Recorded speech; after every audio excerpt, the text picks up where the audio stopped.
What's up, Browns fans? Spencer German, Anthony Moeglin with you as part of the Browns Roundtable crew here with your weekly podcast edition of our conversation here with Browns Roundtable. Make sure you hit that subscribe button if you haven't done so already to our YouTube channel. Follow along over at brownsroundtable.com. So much easier to say now. Thank you. We're very thankful for that on this Thanksgiving week. And excited to be here to get you ready for Browns and 49ers. Megs, first and foremost, man, how was your Thanksgiving?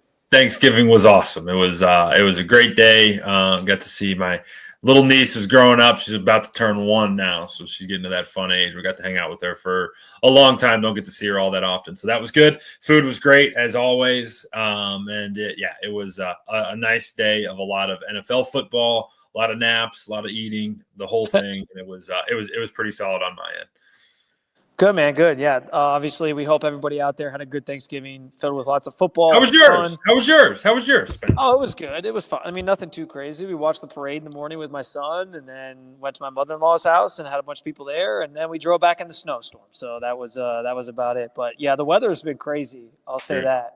Driving back in that last night was not fun. Driving to Berea this morning on Friday was something. I didn't expect Christmas to get here so quickly in terms of the weather, at least, but here it is. It's right in our doorstep. I was not in Cleveland or Greater Cleveland, and as I drove from south to north today, it went from like I could see the grass, sun was out, blue skies, to like, hey, it's getting a little gray into blizzard-like conditions by the time I got home. That was it's pretty wild. They're not out. There's no chance they're outside, are they? No, they actually did practice outside on Friday. So there you go. They're getting ready for Sunday by preparing for potentially needing to play outside in the elements. So that's there you go. I gotta be really careful about what I say today about the weather being an advantage, because I can't be on Team Dome for all of this time and then be like, oh, big advantage for the Browns this weekend because it's going to snow and Brock Purdy stinks in the snow. But potentially a storyline coming on Sunday.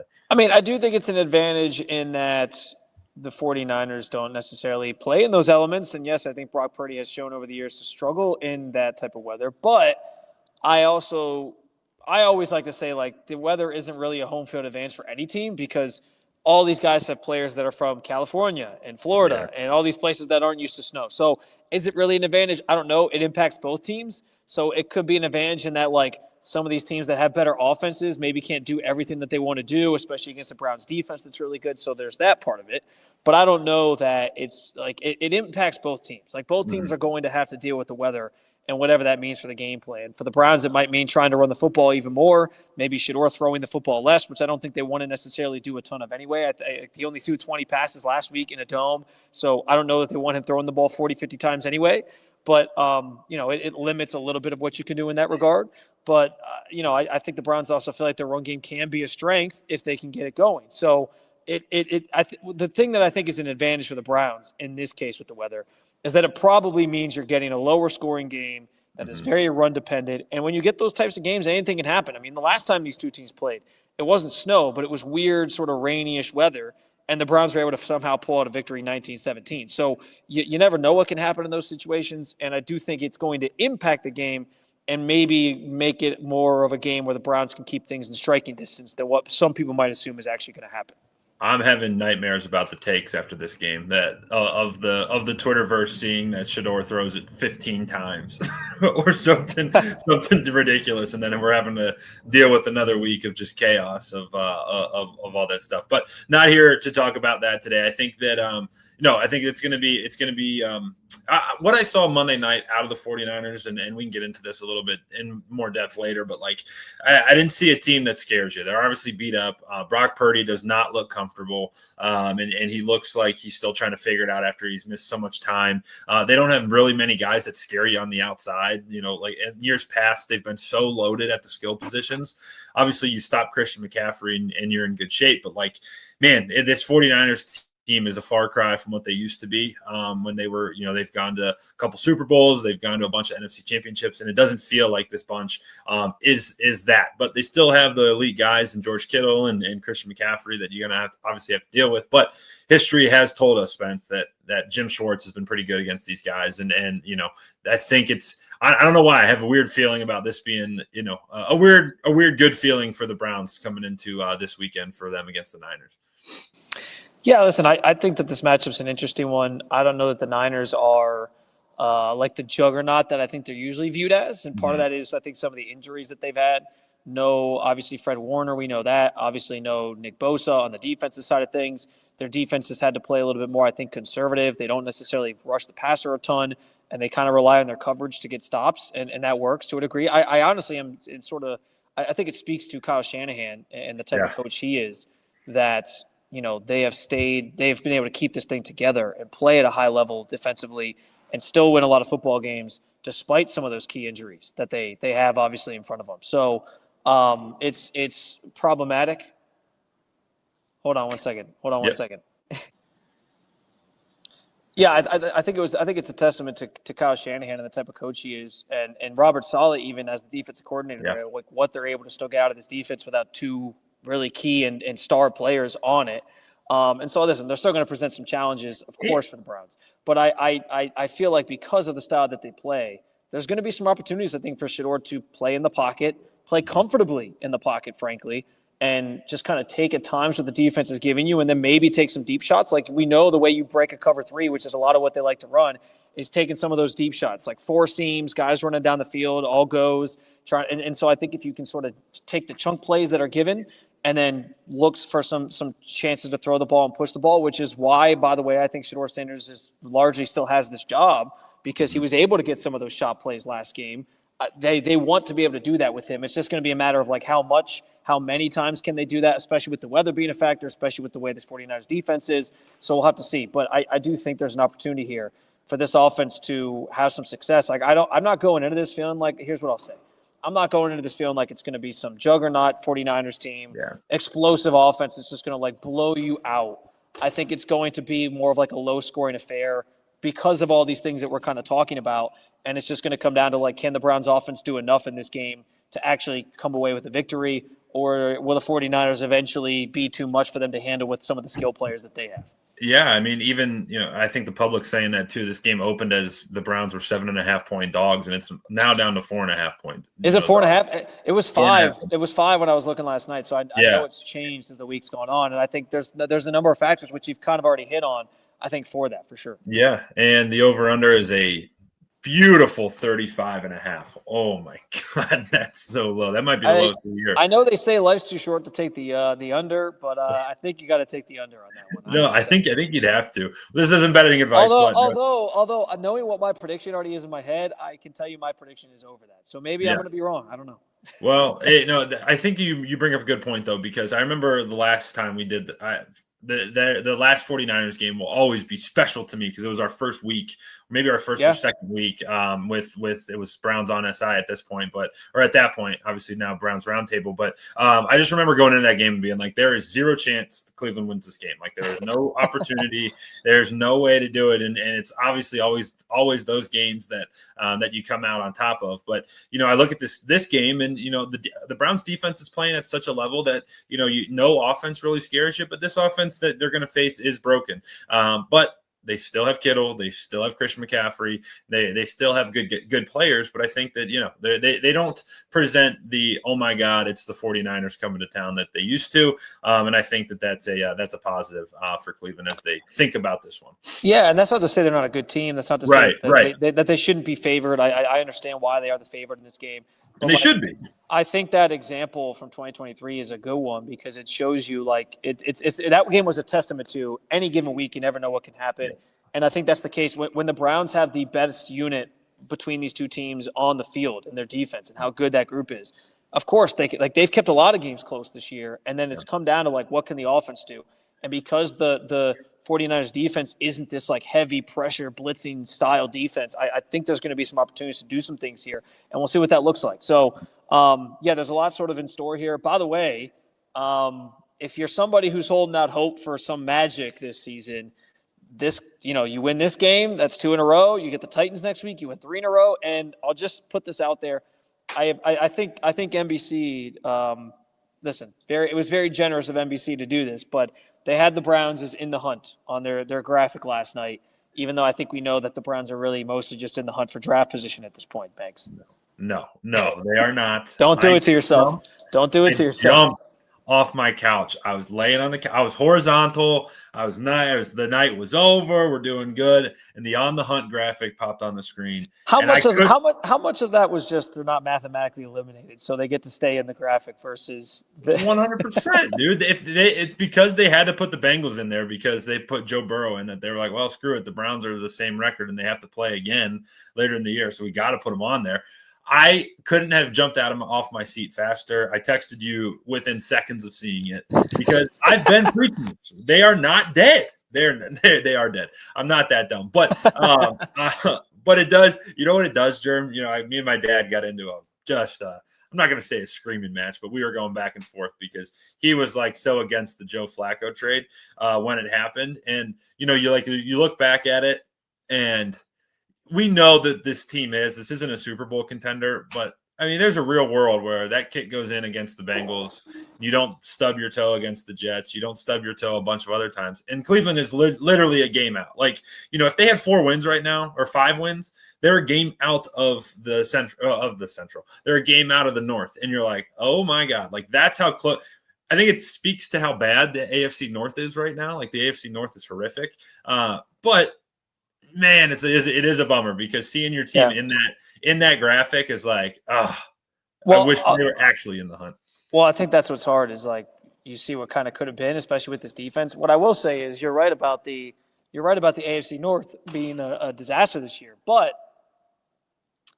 at the same time, you got to remember the Browns are already 0-4 in the division. So and again, I'm kind of mad that we're even entertaining this for as long as we're entertaining this. We're going on like 3 minutes. I promised you we were going to talk about this today. We're going on like 3 minutes to talk about the in the hunt graphic, but as much as like they're in that graphic and all that, like their climb to being in the playoffs is quite literally like pretty much the wild card. Like because they're 0-4 in the division, it's a very big challenge for them to try to come out on top in this division. Like everyone already has tiebreakers. The Ravens already have a tiebreaker over them. Maybe you can split with the Steelers and the Bengals, but you're still not going to have as good of a record as maybe they have. It's an uphill climb. We know that.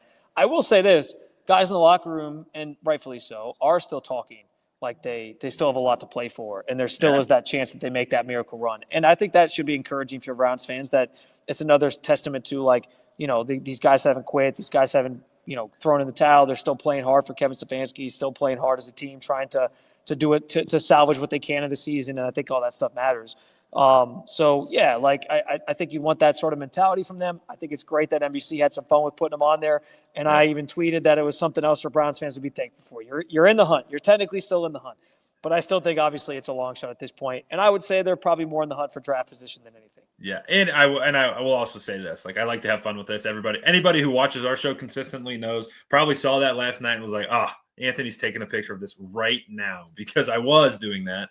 But it would be, man, it just took me back to 2023 when they were actually in the hunt to make the playoffs. And it was like, man, you get to this time of year, the pretenders and contenders, the contenders and pretenders are starting to separate.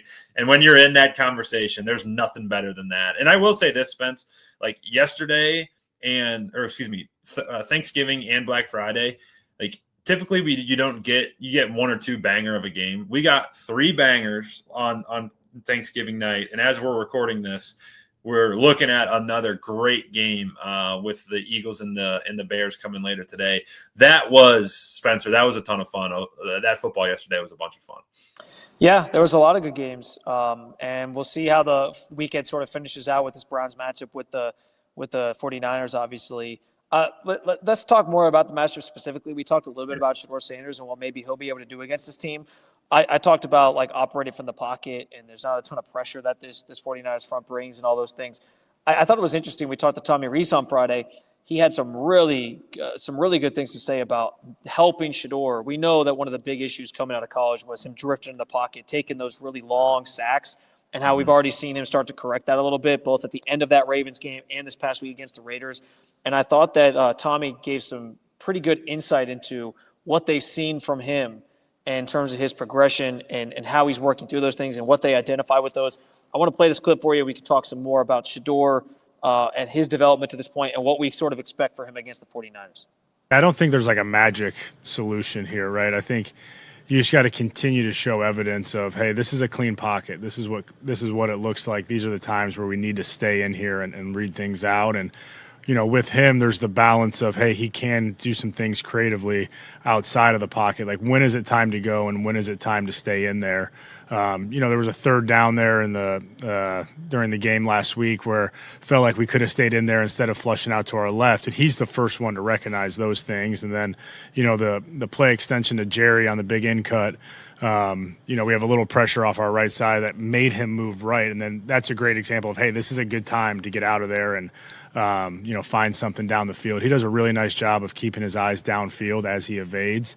So I would love to say, hey, there's one thing that we do that gets him to stay in the pocket. I think it's just the teachable moments that come up throughout the course of a game to show him what a clean pocket looks like.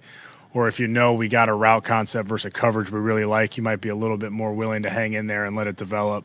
And a lot of that comes with time and reps and time on task. Listen, if there's anyone wondering why Shedeur Sanders is still remaining the starter, which I think everyone kind of is okay with that at this point, they want to see what he brings to the table. I think that's one of the biggest reasons why, right? Like, yes, it's that they won last week. Yes, it's that the offense looked slightly better, which is what I said they had to do if he was going to keep the job. It was like you had to look like you were given a little bit more than what we'd seen from the offense to this point. Yes, it's the fact that he had a couple deep shots down the field, but it's the developmental piece that they're looking for the most. Like, they want to see a quarterback who, as time goes on, as he gets more reps, as he's seen more out on the field, he's getting better. And I don't know that we saw Dylan getting tangibly better week over week. I think we've already seen Shedeur fix some of the things that were issues for him, let's say, out of college, and you've seen that progress that he's made. And if he can keep doing that, like, he's going to keep his job the rest of the season, frankly. And that's the way that it should be handled. If he continues to progress, he'll get a chance to show what he can do against the 49ers on Sunday. Yeah, and I would also add, too, like, I thought what Tommy said in there was really cool because – you know, he's so ingrained in his mind of, hey, in college, I had success when I would create plays and I would drift back, and that allowed my guys to get open. And his arm, he believes in his arm. He's got that Brett Favre in it a little bit, where it's like, hey, I can make every throw, which is great. And he found success doing that, right? You get to the NFL, that doesn't happen. And when Tommy said, hey, we got to show that when you stay in the pocket, you have success like that. And him seeing that is going to allow him to learn so much quicker. I thought that was a really cool point that Tommy made of like, oh, hey, this was a good clip where you got out and you stayed with your eyes downfield, which he always does, and finds Jerry. And then there was another clip where, oh, you stayed in the pocket and you checked it down to Harold Fannin and he maybe broke a tackle. And ultimately maybe ended up being a punt, but hey, in the NFL, like that's okay. You stole 8 yards or whatever it may be. So I think that's just going to only continue to get better. And Jerem, to your point, like it just continues to fixing that stuff hires Shedeur's floor, right? When you talk about ceilings and floors, like when you start fixing some of that stuff, the bad gets significantly better, and it starts to raise that floor a little bit and keeps him in there and keeps these guys believing in him. Yeah, I want to play another Shedeur clip too, because off of that, and as we talk about the Browns trying to develop Shedeur Sanders and where he's come to this point, he talked on Wednesday about his relationship with Kevin Stefanski, and I just want to say, like, it's time to put the whole, like, they were sabotaging him thing to bed. Like, it made no sense in the beginning, but I think when he speaks here in this clip about his relationship with Stefanski, I think it also sort of settles all that and should make people won't stop saying it, but it should make people stop saying it. Here's what he had to say. Yeah, well, what people do outside the building isn't really in my control. It's not in my power, so I don't – like I go out there and tell them to do whatever. You know, that's not nothing I can control or nothing I could do. But overall, you know, I'm just happy to be here. Coach Stefanski, been coaching since I got here, and he's been doing a very great job, you know, with everything that's going on. But what is your relationship like with him and when we don't see you guys together? Definitely like a coach. You know, he tells me what I need to do on and off the field. We definitely grown. Our relationship and everything has grown. So I'm just thankful to be here. Yeah, listen, I think anybody who felt like the Browns, here's what I would say. If you think that the Browns were wrong in their evaluation of making him the fourth quarterback, that I can accept. That's an opinion, right? Like, if you feel like he should have been higher in the depth chart, if you feel like he should have been ahead of Dylan, if you think he should have started from week one, I can respect that you feel that way. If your thought process, though, was that they're trying to do him wrong or they're handling – like, I think Shedeur has alluded to it numerous times, the idea that, like, they're maybe he didn't like where the situation he was in, but he was just kind of rolling with the punches. He was just trying to sort of get better and develop as time went on. I think, like, all that stuff matters, and I think, like, you hear it there. He talked about, like, it's the same relationship a coach and a player should have, and there's no really issues. Like, he didn't make it seem like there's any issues, and he even said, like, the people talking on the outside, like, that's them. Like, he's not saying those things. That's them. He's not telling them what to say. And so I think we have to keep all that stuff in mind as we talk about Shador and we talk about, like, that whole situation. I don't think it's something that was ever like I think the Browns did what they thought was right. I think they were doing what they thought was right for Shedeur Sanders based on how they felt about him, based on where he was developmentally. And I think, honestly, you're seeing those results in the field as he gets better and better each week.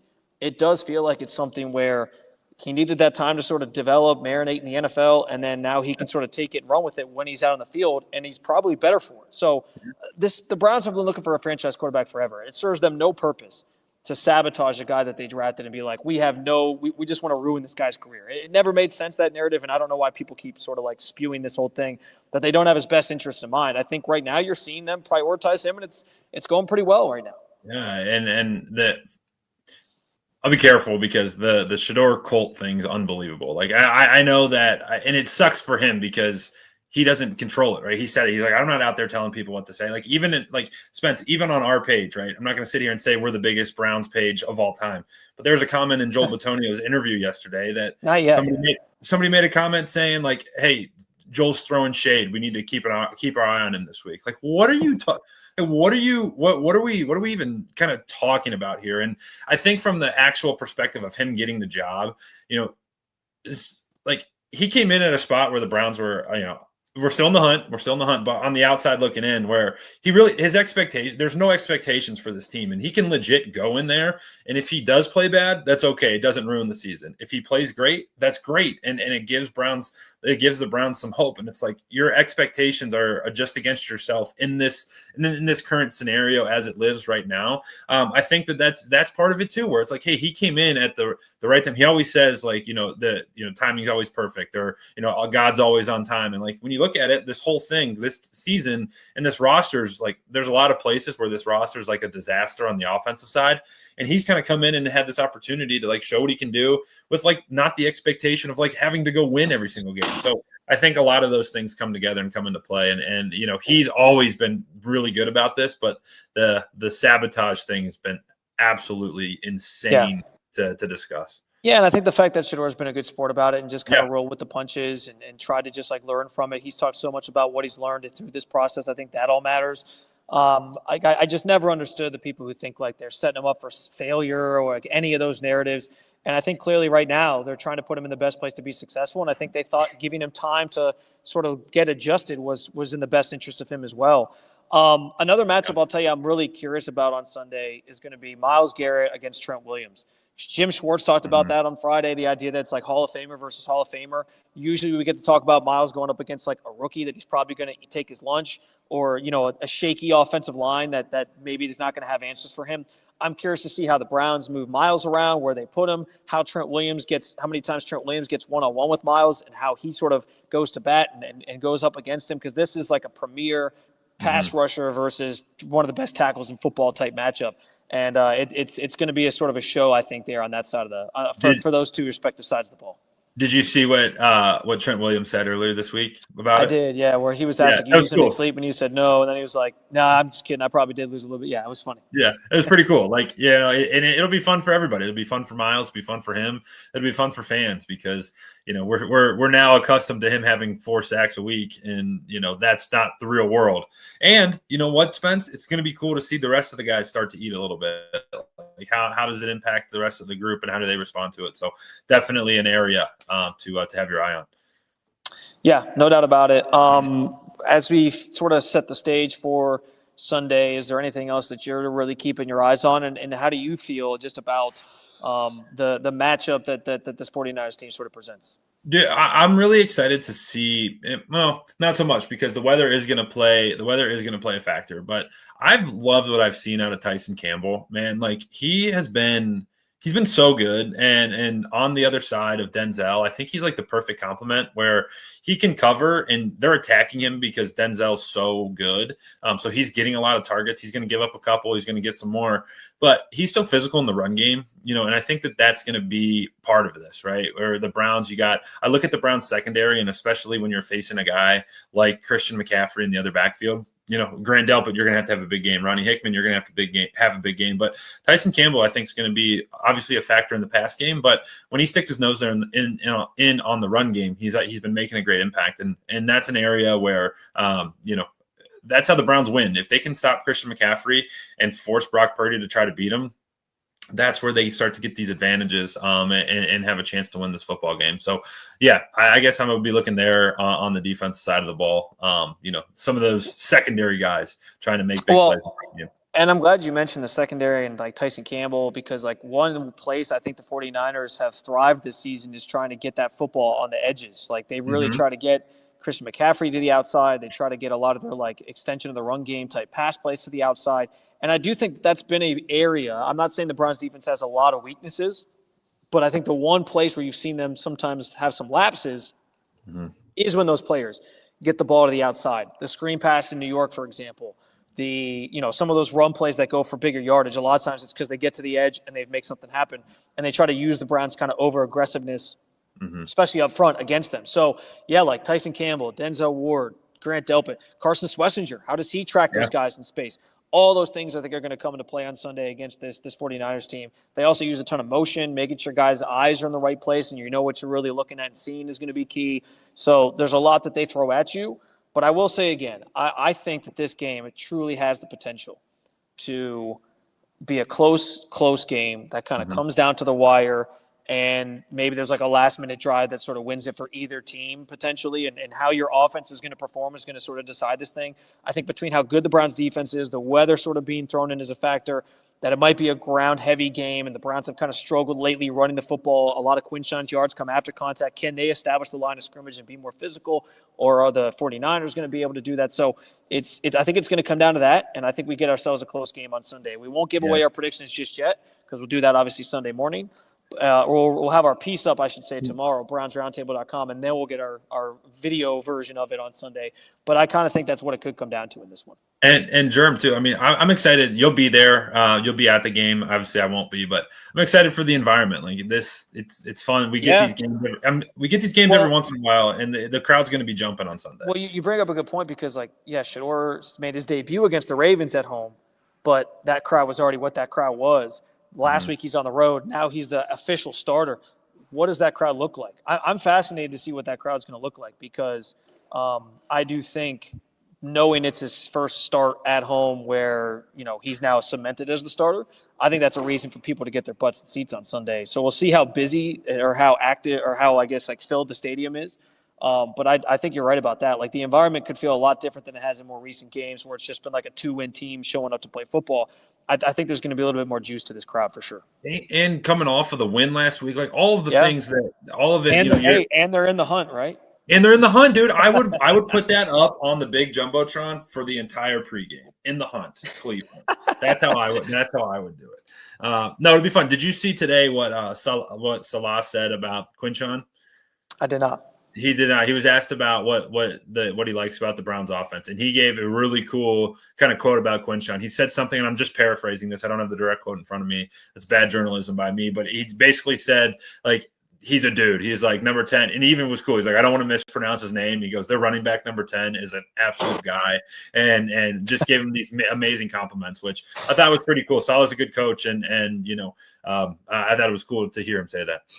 Yeah, we'll see if the Browns can take advantage of what this 49ers defense presents on Sunday. Like I said, I think there's going to be some opportunities to move the football, but I also think they're going to have to get that run game going, and I think Shedeur is going to have to really be able to stand in the pocket and read things and see things. I also think we'll see how the weather impacts Brock Purdy, who's coming off a rough return himself, by the way. He had the 3 picks the other night on Monday Night Football. He was bad. And this Browns defense is probably the best defense he's seen this season. If not, he's going to see all season. So there could be some challenges there for him. And I think, again, you're going to get a close one. You got a final thought here?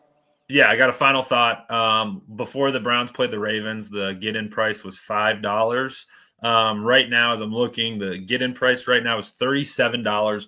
That includes snow coming in. So, hey, supply and demand. I went through Economics 101. That tells me that people are interested in this game Sunday. It should be a lot of fun. Yeah, and I'm sure that is partially the Shedeur factor for sure. So we'll see Shedeur make his first career start at home on Sunday. We'll obviously be there to cover it with you. Make sure you head on over to brownsroundtable.com where you can check out any of our written content. We'll get you covered over there with a bunch of stuff from Friday's practice, and then obviously we'll do our prediction piece for Saturday morning. And then obviously Sunday is the big day. We'll have a pregame conversation for you. We'll obviously talk to you postgame right here at the Browns Roundtable YouTube channel. If you're not subscribed, subscribe right now. We got plenty more content like this coming your way, including press conferences. I mentioned Tommy Rees, he's up there. Jim Schwartz, he's up there. We'll have some great stuff for you postgame as well. So hit that subscribe button. Make sure you join our community over at Browns Roundtable where you can get involved in the conversation at any time. You can follow our game thread, all that great stuff. We appreciate you guys on this Thanksgiving week. We are thankful for you guys, and we hope you'll keep on following along with all things Cleveland Browns with Cleveland Browns Roundtable.